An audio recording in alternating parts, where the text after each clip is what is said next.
Okay, so the idea here is to have a video game that mimics Dungeons and Dragons in the background, so mathematically and systematically. So this is what we have so far. It's just a single room.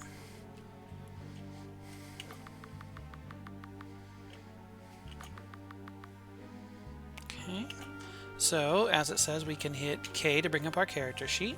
We have our attributes and our skills, which are all set to base right now. We can also hit H to go to our help screen. Alright, and as we look around the dungeon, we can find a sleight of hand check. So in the background, this rolls a d20 and applies the bonus.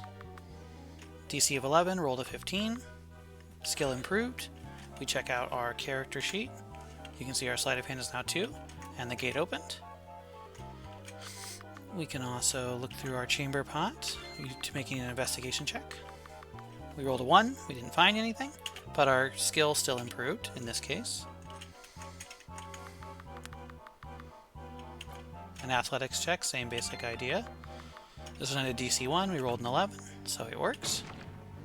Revealing a door.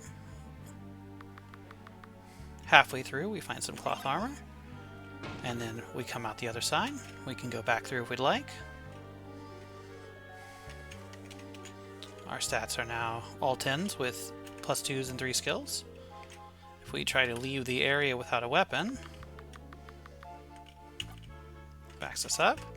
So we go and we find a weapon. And this lets us know that our initial stats are going to change when we choose a weapon. So if we use a staff and hat versus a sword and shield, we'll use a sword and shield. It lets us know how to go into the main menu and how to equip things. And now we can look at our combat stats. And if we go over here, we can look at our non-combat D&D stats. And there you go.